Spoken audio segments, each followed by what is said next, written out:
Hey everyone, welcome back to my channel, and today we're going to be doing a crafty little thing I saw on Pinterest. This is not my idea. I will leave the name of the person who I got this idea here on the screen. Basically, it's making a makeup tray from these pieces of wood that are found at the Dollar Tree and combining them to be in a more functional way. So my first step is, as you can see, painting them, because just having the wood color it's a nice color, but it needs to be different. Also, because if you use makeup, and I plan on putting some nail polishes in these little trays as well, I don't want the colors to like stain the wood or anything, or leave any marks on the wood, and then it starts looking really how do you say it, very chaotic. If y'all have ever been to Walmart before they put the glass sheets in front of the makeup areas, people would tend to like test out makeup stuff and things like that. I don't want that to happen to my area, so that's why we're painting it, so that it looks a little bit more nicer, more professional looking.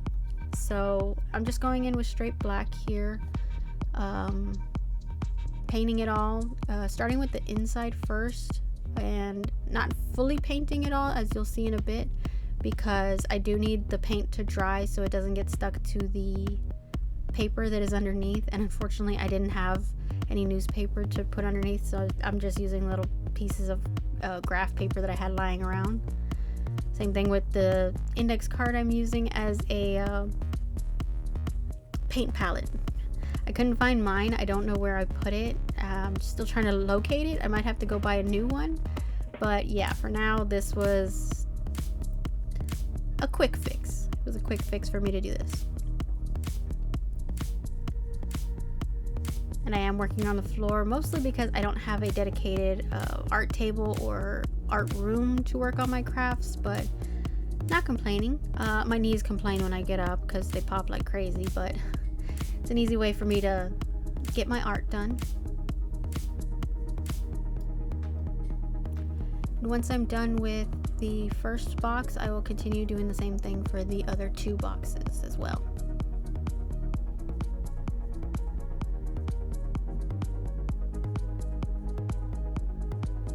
Now on to the wooden boards that will provide the support for the little tray boxes. These are the three colors I had planned on using for the boards here, because I assumed when I started painting with these colors that it was going to go on really dark and really thick, and I still kind of wanted to keep that wood look to it, so I had planned on basically painting parts of it so that it was obviously different colors. As you can see right now, I'm not painting in just the whole thing, it's in different areas. It looks kind of messy and everything because I had this idea, but if you notice, that paint isn't going on as thick as I thought it was going to be. I'm still trying to continue with my idea, assuming that the paint would get darker as it dried, but it was actually going on looking more like a wood stain than it did a acrylic paint.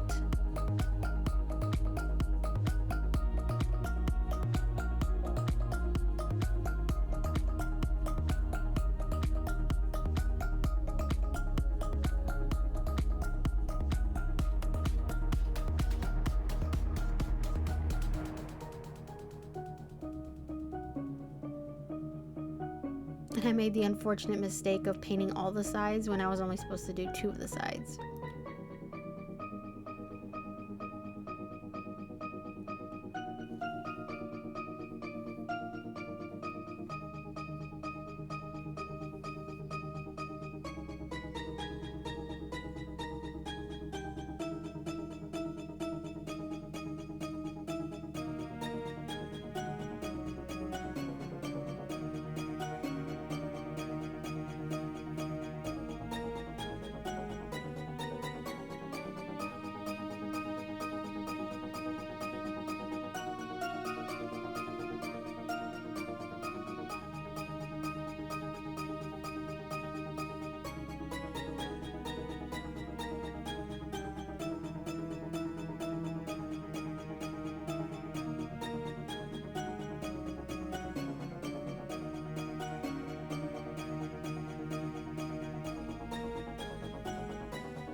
the moment that I realized I liked the color of the paint as it was going on, that it did look like a wood stain.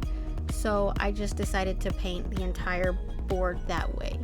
So you'll see me cover this one completely and then move on back to the other three to fully paint them as well.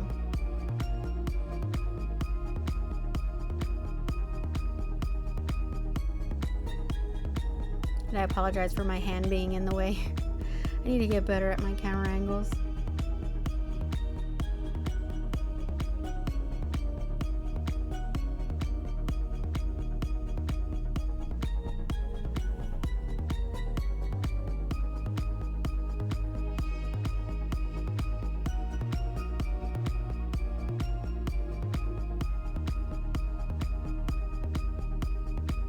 And for those of you wondering if you could do this on your own at home as well, like I said, this isn't my own idea. It was an idea I got from Pinterest. Somebody's TikTok video showed up on my Pinterest feed, and I really liked it and decided to try it. All of these wood pieces are from the Dollar Tree, so they're not actually that expensive to get. Each piece was literally $1.25, so at most I probably spent less than like $10 on this entire little tray thing. We did have the paint already at home, so I did save a little bit of money there.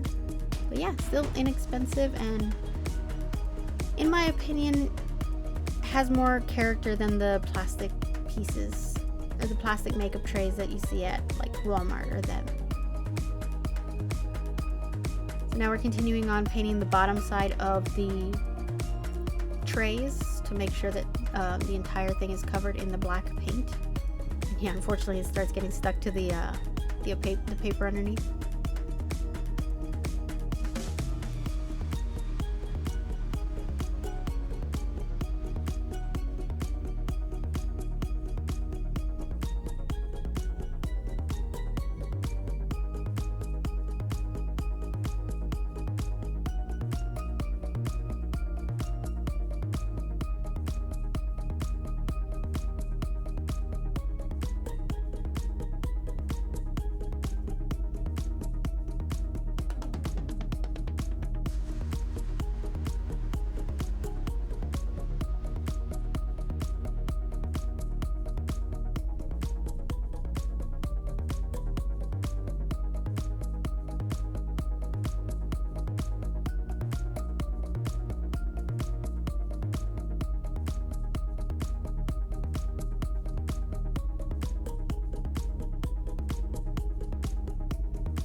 And they're done. Moving those off to the side so that we can get back to work on the other side of the wooden supports. I don't know what to call them. They're not logs. I don't know what to call them, but yeah, unfortunately some of them did get stuck on the paper, so what I couldn't tear off with my own nails to get the paper off of the wooden pieces, I did try to just paint over it. For the most part, it worked.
So once everything was dry, I had to now figure out where they were going to be sitting on these supports, and I'm using a white color pencil, one of the few uses of white color pencils, to mark out where they are on this on these supports. The unfortunate thing is I was trying out different ways they might sit on this on these supports, but if you notice, when I'm placing things on the boards, they kind of move, and it probably wasn't the best idea to do this on the tile floor we have, because they're not even. They're those decorative ones that are kind of like bumpy and everything. They're not just straight flat on the floor. So it was a bit of a struggle to ensure that nothing moved while I was trying to make sure everything had these marks. And I'm not just marking the supports, I'm also marking where the boxes or the little trays have to line up with the support parts, which you'll see right now. So I'm just continuing making the marks a little bit darker so that I can see. And then I'm continuing the marks on the other boards so that everything is all lined up.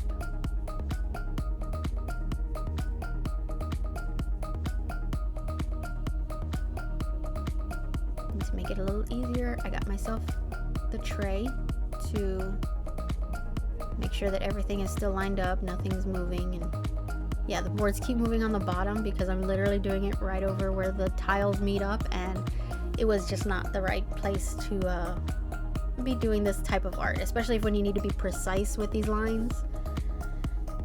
So hopefully I can find a better place to do these kind of crafty things later.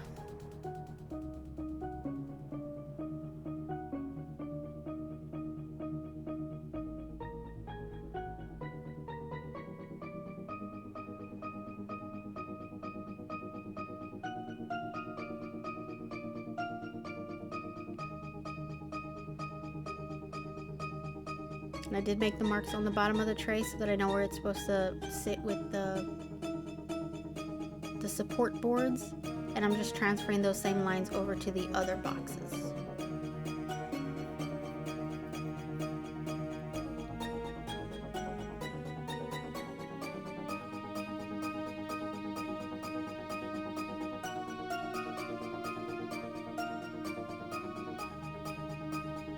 Now it's time to glue everything together, and as you saw, I'm using E6000. This is literally the first time I've ever used E6000. I do crafty things, but I've never used E6000 as a glue. Normally it's like hot glue or something else, fabric glue. But yeah, this was my first time, and I did get a little worried about how much glue was coming out of the tube, because I would squeeze a little bit and the glue would just keep pouring out. I didn't know how to stop it. I got a little freaked out, and if you'll notice right here, when I press the box down, some of the glue is gonna seep out because I obviously used too much. And then things didn't want to line up. Some of the glue smeared, and yeah. Again, this is my first time. Please don't judge.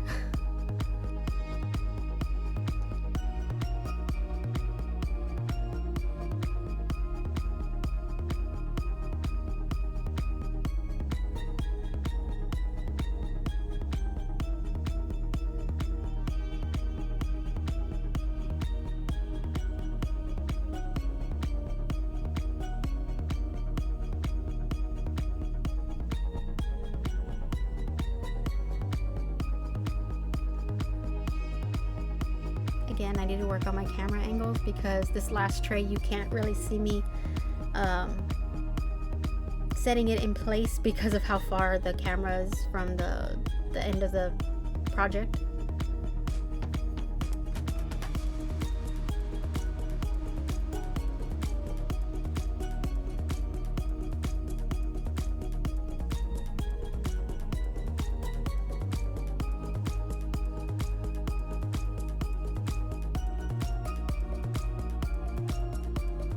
Now that I have the bottom ones in place, it is time to do the same thing to the top supports, or the other side supports, however you want to see it. This is it.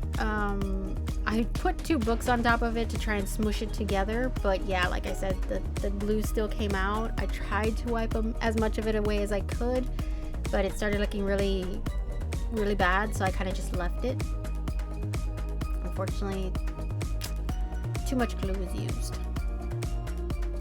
This is the finished product after a day of drying, waiting for the glue to dry, and I did attempt to cover up the glue spots that remained to make it look not so noticeable by covering it up with paint, and I think I did well for myself. Yeah, I did. The glue spots are kind of hideous, but like being covered in paint, nobody should notice them, and it's only for me, so it's not that big of a deal. I still like how it came out. And this is how it looks once I finally set it up where I wanted it to be. And I do have to say, it is nice to have my makeup not hiding in a drawer anymore. I can see everything I have. Well, not everything, but some of the stuff I have. And I did, like I said, put the nail polishes back there.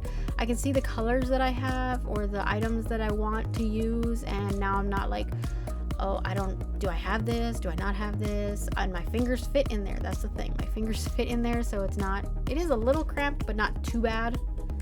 Yeah, I can move things around. And I think I did a pretty good job on this. I really enjoy it.